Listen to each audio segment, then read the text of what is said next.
नमस्ते। Solid facts with Hemant अत्री में आप सबका स्वागत। जैसा आप देख रहे हैं, हेमंत सर हमारे साथ मौजूद है। बहुत स्वागत सर।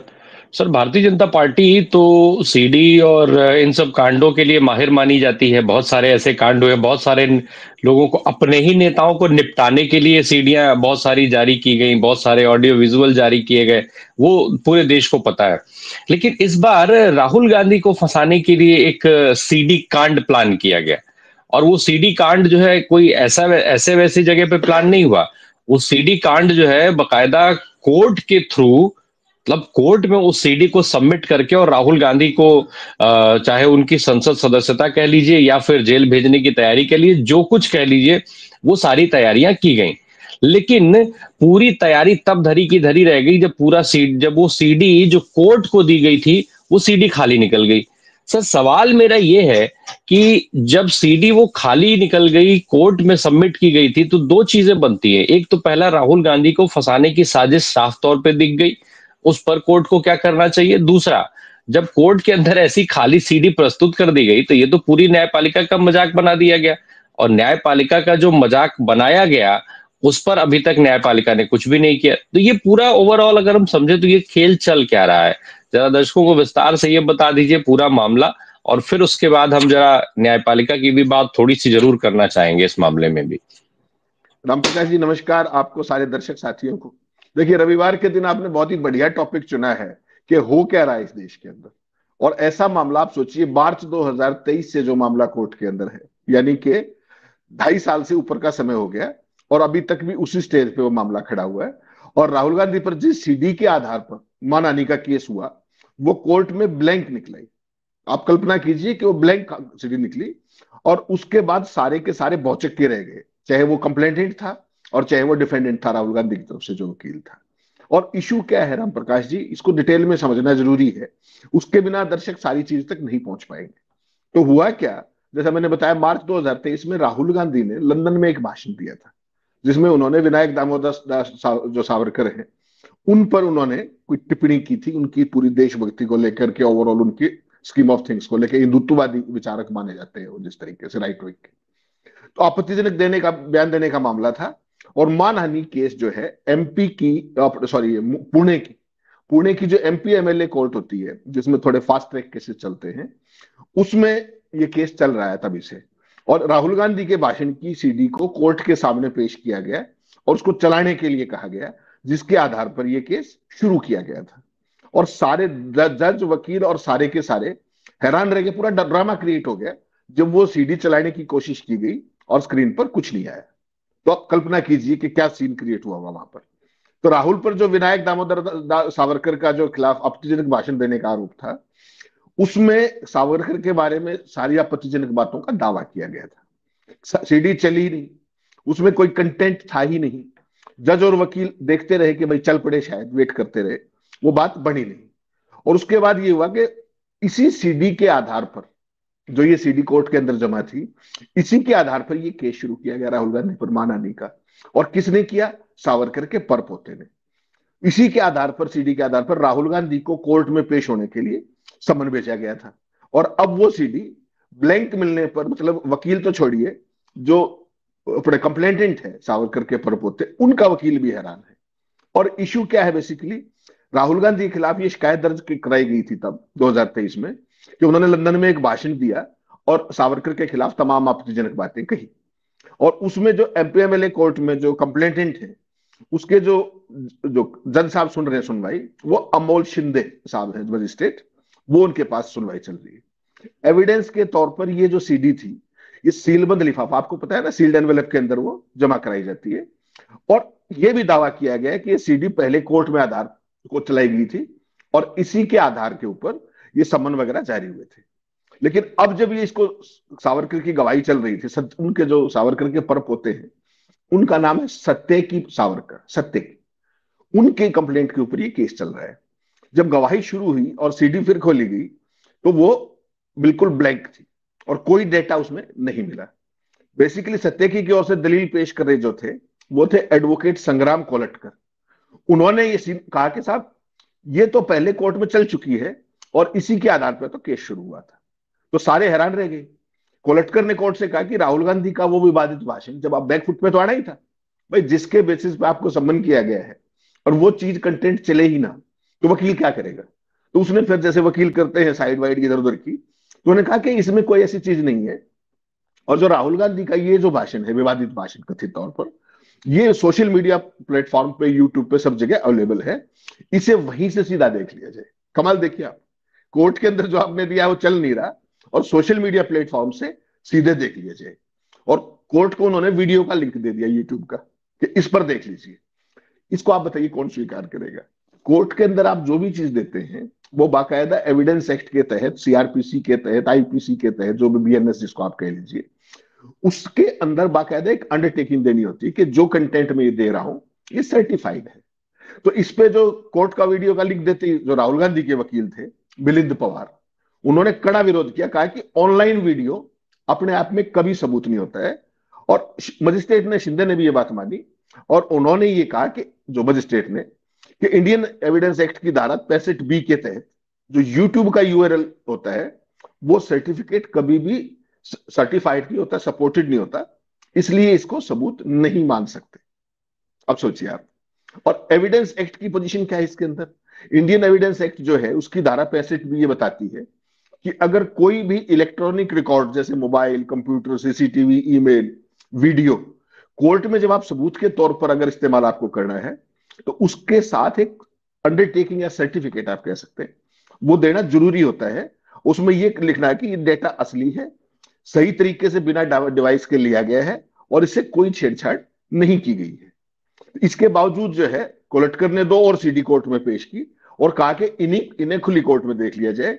लेकिन जो राहुल गांधी वकील थे उन्होंने फिर विरोध किया और मजिस्ट्रेट ने वो अपील खारिज कर दी।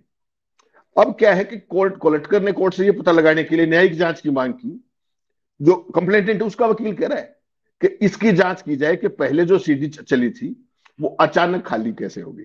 सोचिएगा आप, कोर्ट के अंदर जो चीज वो है उसको लेकर के कह रहा, अपनी नहीं मान रहा कि हमसे कुछ हो सकता है, वो कह रहा है कि खाली कैसे निकला है, और केस की सुनवाई को टालने की मांग भी की।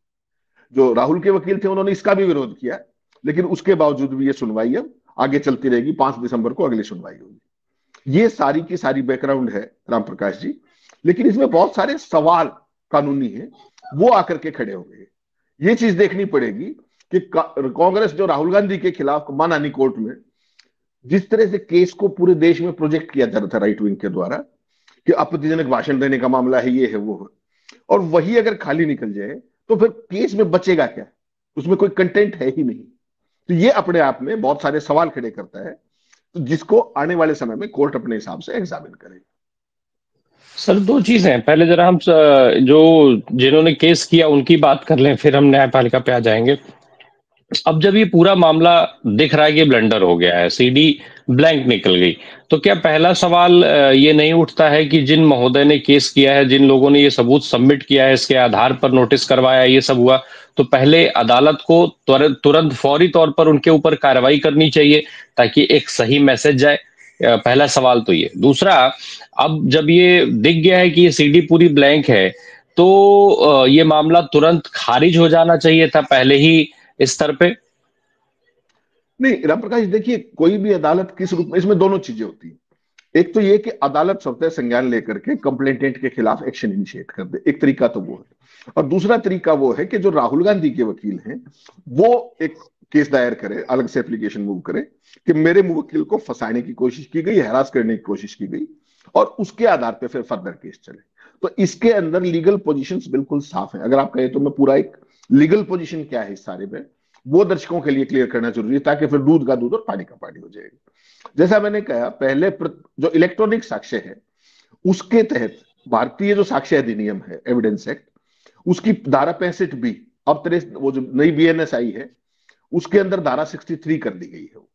उसके तहत एक प्रमाण पत्र आपको एनक्लोज करना होता है, अटैच करना होता है कोई भी इलेक्ट्रॉनिक एविडेंस के साथ, जिसमें आप ये अंडरटेकिंग देते हैं कि ये सामग्री जो लगाई गई ये मूल है और रिकॉर्डिंग के दौरान उससे कोई छेड़छाड़ नहीं की गई है। रिकॉर्डिंग के मूल स्रोत की अदालत के समक्ष सीलबंद किया जाना भी जरूरी है।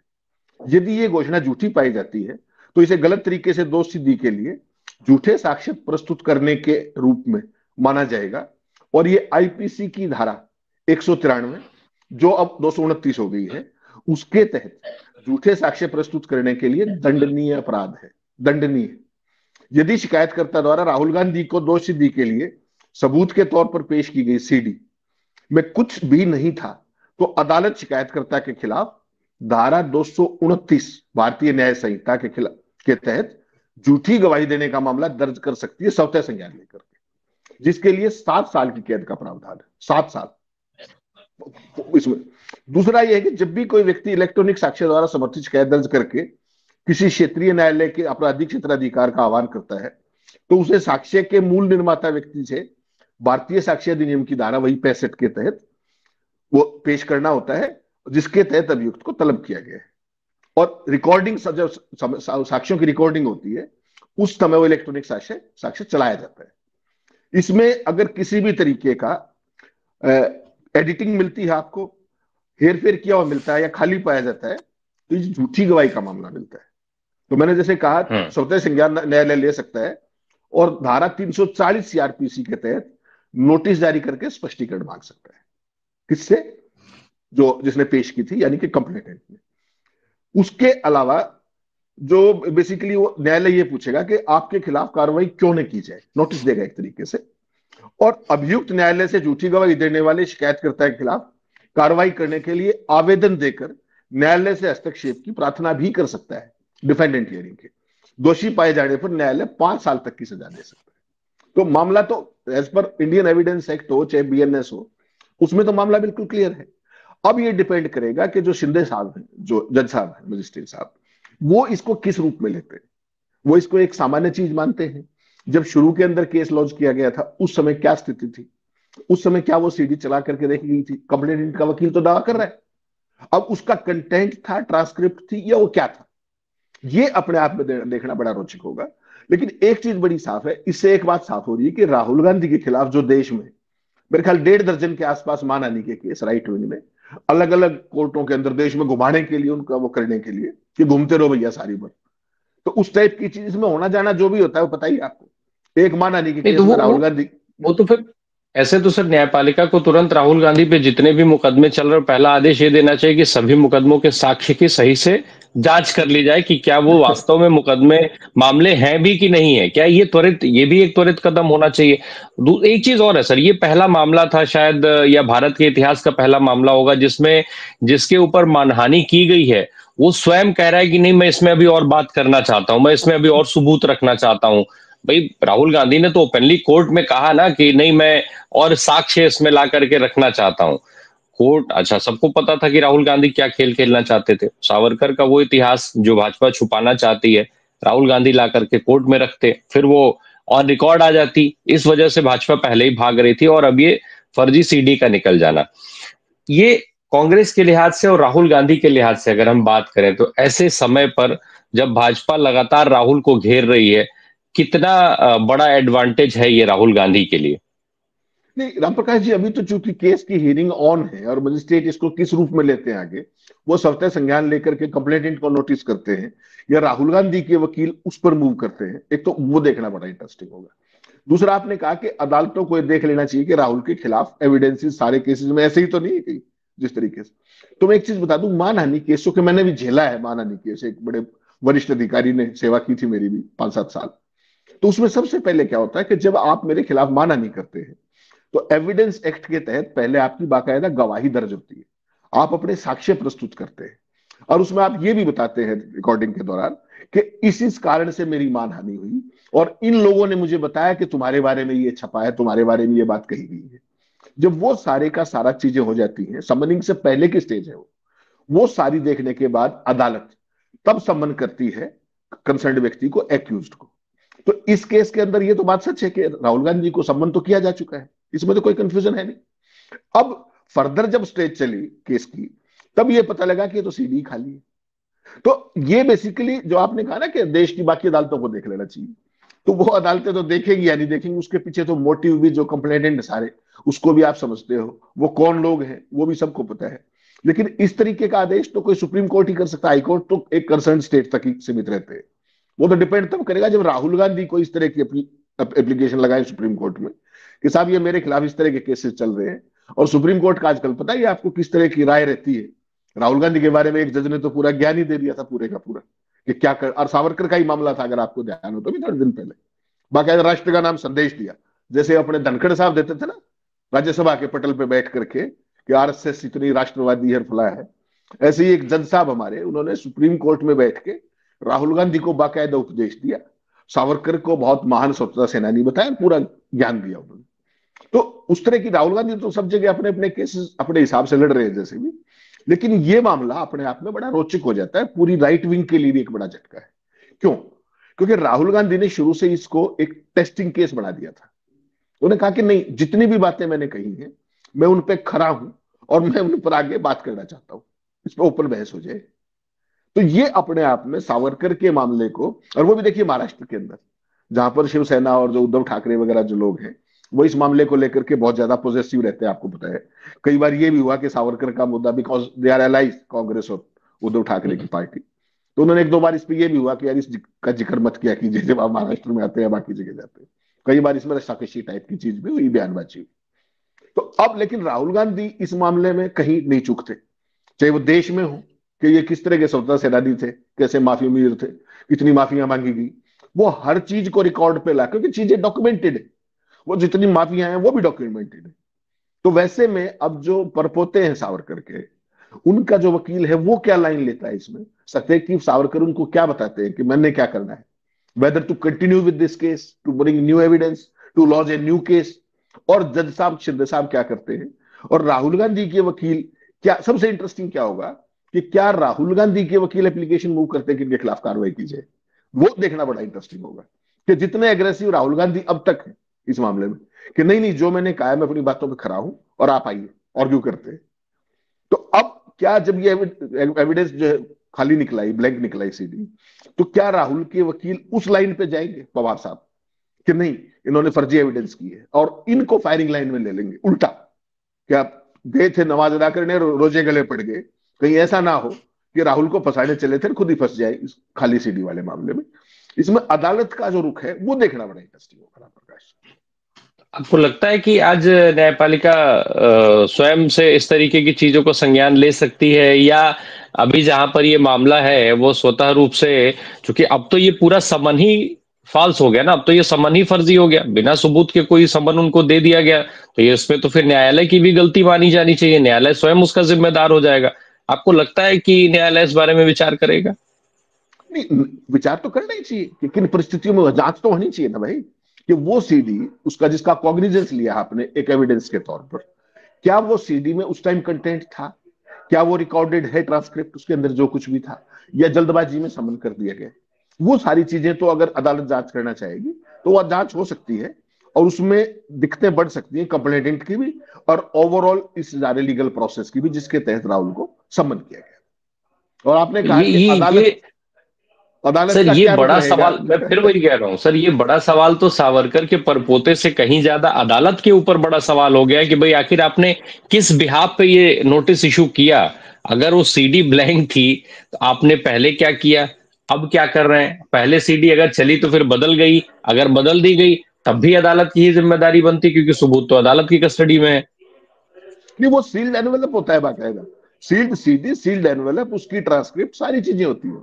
और एक बार अगर अदालत के अंदर वो सीडी चली थी और अब क्यों नहीं चली, क्या वो बदल दी गई या करप्ट होगी, जो कुछ भी हो गया वो तो एक जांच का विषय रहेगा। लेकिन अपने आप में अगर राहुल गांधी को केवल एक एप्लीकेशन पे बिना प्रॉपर समनिंग रिकॉर्ड हुए, सॉरी समनिंग कह रहा हूं, एविडेंस रिकॉर्ड हुए, अगर इस तरह की चीज होती है तो निश्चित तौर पर हमारी अदालती प्रक्रियाओं पर सवाल उठेगा। देश के लीडर ऑफ अपोजिशन है, अगर लीडर ऑफ अपोजिशन को आप इस तरीके से सम्मान कर सकते हो और मेरा आपका तो क्या ही है, फिर हम तो घिसटते ही रहेंगे। और मैंने चूंकि ये केस झेला है, मैं आपको बता सकता हूं ये बात कि 8 साल के अंदर आप हैरान हो जाएंगे, 8 साल तक कंप्लेनेंट कभी नहीं आया, मुझे जाना पड़ा हर साल हर बार तारीख पे, और 8 साल में जो खबर थी जिसके ऊपर वो केस किया गया था, कोर्ट ने वो खबर पढ़ के भी नहीं देखी, जाते तारीख लगती और चल पड़ते। आखिर में एक दिन कह दिया साहब चार्ज फ्रेमिंग हो, किस बात की, पहले खबर तो पढ़ लो भले आदमी, उसमें उस कंसर्न अधिकारी का बाकायदा कोर्ट भी था, और जब कोर्ट आके सिचुएशन एक्सप्लेन होगी उसके बाद कुछ नहीं बचता। लेकिन वो चलता रहा केस 8 साल तक, होना जाना उसमें कुछ था नहीं। लेकिन राहुल गांधी के साथ तो एक अलग डिस्टिंक्शन ये भी है कि गुजरात में उनको मानहानि के मामले में 2 साल की सजा दे करके और संसद से डिस्क्वालीफाई किया जा चुका है। वो तो शुक्र है सुप्रीम और गुजरात हाईकोर्ट ने अपहेल्ड किया उसको, याद होगा आपको। उनकी सदस्यता गई सांसद की, उनका घर खाली हुआ और सुप्रीम कोर्ट ने फिर राहुल गांधी को क्या राहत दी, वो भी बड़ा इंटरेस्टिंग है। सुप्रीम कोर्ट ने केवल सजा सस्पेंड नहीं की, उनका कन्विक्शन स्टे किया, यानी कि उनकी जो दोष सिद्धि थी उस मामले में उसको स्टे किया। अगर आप वो कन्विक्शन स्टे नहीं होता तो राहुल गांधी ना तो एमपी रहते और ना अगले 2 साल तक चुनाव लड़ पाते, ये भी ध्यान रखिएगा। तो राहुल गांधी पर विशेष कृपा बनी है तमाम लोगों की, अलग अलग, और खासतौर पर मानहानि के केसेस में। आप देखते हो जिस तरीके से एजेएल का केस है, कब से सुब्रमण्यम स्वामी 2012 से जुटे पड़े हैं भूखे पैसे, अब तक वो दिल्ली की अदालत के अंदर, अब 16 दिसंबर को शायद उस पर कोई ऑर्डर होगा कि उसमें केस चलेगा या नहीं चलेगा। तो ये तो अदालती प्रक्रियाओं का हाल है। 12 साल में एजेएल का जो मामला है, जो सुब्रमण्यम स्वामी सुबह से रात तक चीखते हैं, उस पर आज तक अदालत ये तय नहीं कर पाई कि ये केस चलेगा या नहीं चलेगा। उसमें सोनिया गांधी भी है, राहुल गांधी भी है, और भी कई, सुमन दुबे है, दिवंगत मोतीलाल वोरा है, कई लोग हैं उसमें। तो ये अदालती प्रक्रिया अपने आप में ये है कि 12 साल में, अगर आप 14 साल, सॉरी 2011 से, उसमें अभी तक यही तय नहीं हो पाया कि केस चलेगा या नहीं चलेगा। हो सकता है कि अब राउस रेवेन्यू कोर्ट शायद 16 तारीख को उस पर ले। तो ये अदालती प्रक्रिया हमारे यहाँ इस तरीके से चलती है, आप देख सकते हैं। एक चीज और बता दें सर, जो सावरकर को, अगर वो सावरकर का नाम भी ले ले राहुल गांधी, तो पूरी भारतीय जनता पार्टी जो है वो पूरा एकदम रोना धोना, रोना पीटना मचाने लग जाती है और प्रेस कॉन्फ्रेंस होने लग जाती है, बयानबाजी चालू हो जाती है। इवन अब तो प्रधानमंत्री जी भी बिना नाम लिए कहीं ना कहीं किसी न किसी मंच से जिक्र कर लेते हैं। लेकिन इस पूरे मामले में अभी तक 24 घंटे से ज्यादा हो चुके हैं, सन्नाटा पसरा हुआ है, पूरा सन्नाटा एकदम। किसी ने ना तो कोई प्रेस कॉन्फ्रेंस की है, ना एक सिंगल कोई स्टेटमेंट कहीं आ रहा है। अब ये कोई नहीं बता रहा है कि आखिर जो जो पूरा ये मामला है और सीडी कैसे ब्लैंक हो गई, और अभी तक किसी ने राहुल गांधी को भी जिम्मेदार नहीं ठहराया कि राहुल गांधी ने सबूतों से छेड़छाड़ करा दी। पंडित जवाहरलाल नेहरू का भी जिक्र अभी तक नहीं आया कि पंडित जवाहरलाल नेहरू ने कहीं जो है वो या इंदिरा गांधी, राजीव गांधी ने सीडी चेंज करा दी। अब तक पूरा सन्नाटा पसरा हुआ है सर, किसी ने कुछ भी स्टेटमेंट नहीं दिया है। ऐसा क्यों? नहीं, राम प्रकाश, चूंकि अदालत का मामला है और राइट विंग का देखिए हमेशा से एक है, वो प्रोपगेंडे के वास्तव है।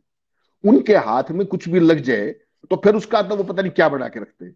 जब वो फंस जाते हैं किसी मामले में तो फिर उनके देखने, उनकी जो चुप्पी है वो देखते ही बनती, इस केस में हो या किसी भी और केस के अंदर। और ये आपने सही कहा, ये हैरानी की बात है कि नेहरू जी से लेके बाकी सब लोगों का नाम अब तक क्यों नहीं आया। जहां तक आपने सावरकर साहब का जिक्र किया, एक चीज आपको देखनी पड़ेगी कि भारतीय जनता पार्टी के पास ले दे करके, अगर एक जिसको वो कहते हैं कि इतने बड़े विचारक थे, स्वतंत्रता सेनानी थे, तो उनके पास अपना तो केवल वही नाम था एक। उसने कितनी माफिया सर मांगी, क्या मांगी, वो तो रिकॉर्ड की बात है। बुलबुल पर बैठकर जेल से बाहर जाने वाले दुनिया के इकलौते शख्स हैं वो। नहीं, अकेले वो नहीं, बहुत सारी डिस्टिंक्शन है ऐसी। भाई मोदी जी देखिए ना, दशरथ उनके सपने में आने लग गए। बताइए आप, खुद को जब से माँ जी गई है, माता जी का निधन हुआ है, तब से उनको लग गया कि मैं नॉन बायोलॉजिकल हूँ, ये ऊर्जा जो है बायोलॉजिकल शरीर से आ ही नहीं सकती। फिर उन्होंने गणेश की बताई कि पहली प्लास्टिक सर्जरी इंडिया के अंदर हुई थी, नाली से गैस भी बना लेते हैं ये लोग। तो बादलों में रेडार, रेडार मतलब जो है जहाज नहीं पकड़ पा, अगर बादल हो तो रेडार जहाज को नहीं पकड़ पाएगा, पाकिस्तान पर हमला आसान हो जाएगा।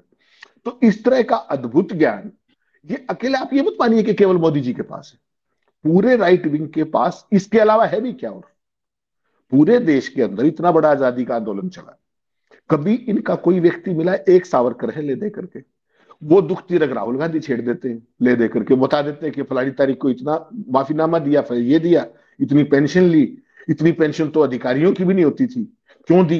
फिर वो चिड़िया वाली बात आ गई, चिड़िया में बैठ के सैर करने निकल गए और निकल गए। तो वो सारी चीज, आप एक चीज और देखिए राम प्रकाश जी, इस देश के अंदर और इतने फ्रीडम फाइटर्स हैं। सरदार पटेल साहब को उन्होंने अंगीकार कर लिया सारा कि भाजपा बढ़ा दिया उनको, वही सरदार पटेल साहब जिन्होंने आरएसएस को बैन किया, बाकायदा चिट्ठियां लिखी आरएसएस चीफ को और को सबको। उस पर कभी नहीं बोलते, ये कोई जवाब नहीं देते, कभी अंग्रेजों के खिलाफ नहीं बोलते, कभी अंग्रेजों के खिलाफ नहीं बोलते। खिलाफ किसके बोलते हैं? या तो मुगलों के और या नेहरू। वो बीच का जो कालखंड है उसका जिक्र ये भाई लोग कभी नहीं करते। अंग्रेजों का नाम आते ही इनके अंदर एक विशेष अनुभूति रहती है, और वो अनुभूति क्या है वो दर्शकों पर छोड़ता, वो ज्यादा बेहतर समझ सकते हैं। लेकिन सर, सीडी के सहारे कई नेताओं का कैरियर बर्बाद कर देने वाली भारतीय जनता पार्टी के आज की जो सीरीज है, वो इतनी बड़ी गलती, इतनी बड़ी चूक कैसे कर सकती है? नहीं, वो कई कई बार होता है ना क्या, कि ज्यादा ओवर कॉन्फिडेंस के अंदर कुछ चीजें हो जाती होंगी।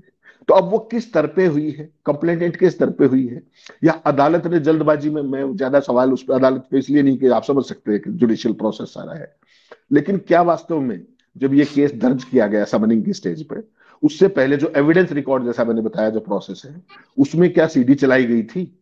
अगर चलाई गई थी तो उसकी बाकायदा एक कॉमा फुल स्टॉप की ट्रांसक्रिप्ट होती है जो साथ लगी होती है, और वो बाकायदा सील्ड एनवेलप के अंदर होती है। वो है कि नहीं इस केस में, वो ज्यादा इंपॉर्टेंट है। और अगर चेंज हुई है अदालत के उसके अंदर, जो कि अदालत की कस्टडी में है, अदालत की फाइल के अंदर है, अगर वो वहां हुआ है तो वो भी एक जांच का विषय है। शुरू में खाली थी, वो जांच का विषय है। तो कुल मिलाकर के जो मैंने कहा कि गए थे नमाज अदा करने और रोजे गले पड़ गए की स्थिति, कम से कम एज ऑफ नाउ जब मैं और आप बात कर रहे हैं इस स्टेज के ऊपर, अगली तारीख में क्या होगा 5 दिसंबर को वो तो जज साहब जाने, लेकिन आज की तारीख में कंप्लेनेंट को कहीं ना कहीं एम्बेरसमेंट फील करनी पड़ी, फेस करनी पड़ी। सावरकर भी ऊपर बैठ कर के सोच रहे होंगे कि कहां से कहां हमारे ही परपोते ने हमारी छीछा लेदर करवाने में कोई कसर वो बाकी नहीं रख रहे हैं। अब जो चीज अभी तक ढकी छुपी थी उसको भी राहुल गांधी कोर्ट के सामने ला करके रख देंगे, और वो भी रिकॉर्डेड हो जाएगी, वो भी अदालत के अंदर। तो सावरकर भी शायद हो सकता है इस पर अफसोस कर रहे हो कि मैंने जो नहीं किया वो ये सारी चीजें, सारे ये सब लोग मेरी भद पिटवाने का काम कर रहे हैं। बहुत बहुत शुक्रिया सर हमसे बात करने के लिए। देखा जाए क्या कुछ नया होता है इसमें। Thank you so much. Thank you.